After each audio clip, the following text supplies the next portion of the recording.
And talking about controversial, quote-unquote, presidents, it's been a while since we've discussed the Philippines. A lot has been happening in this land of the enchanted islands. There are workers stranded in a stadium in the capital, Manila. There are protesters marching on the streets of the city. There are people getting arrested without any charges. There are uniformed officers taking over television stations. And then there's the president of the Philippines, Rodrigo Duterte, promising to hunt down coronavirus patients like drug peddlers. Is this the end of democracy in the Philippines? Here's a report.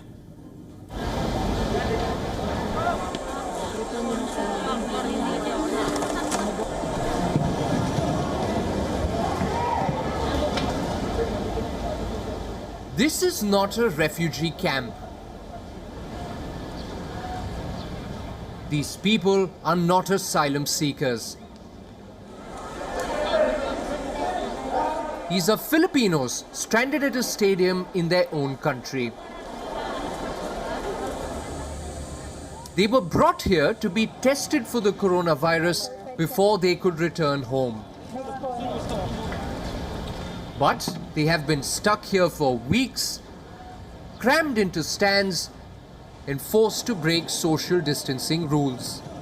What I really want is for us to be able to go home. It's really hard here. We're exposed to many people and there is a tendency that we can get sick if we stay here longer.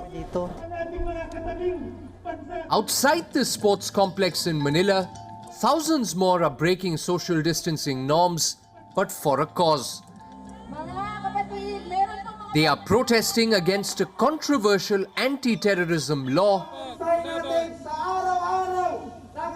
a law that could jail suspects for weeks without any charges.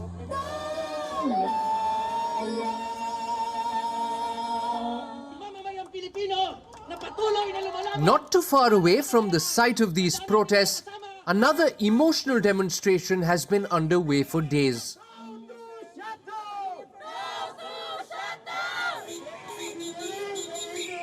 These are employees of the Philippines' largest news network, ABS-CBN, which reached about 70% of the 107 million inhabitants of the country.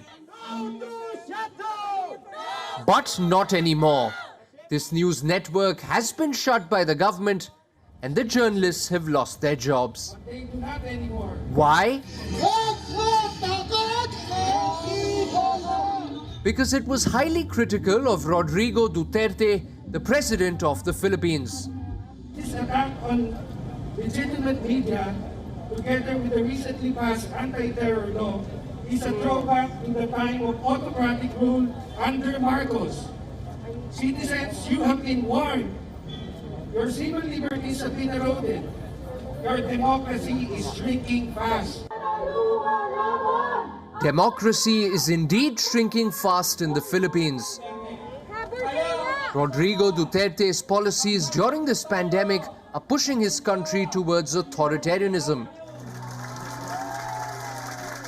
He has increased his attacks on critics, deployed more police officials on the streets, and reduced discussions on his policies in the parliament.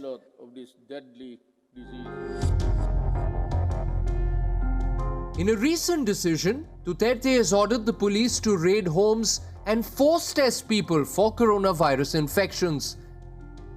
He is threatening to jail anyone who does not comply.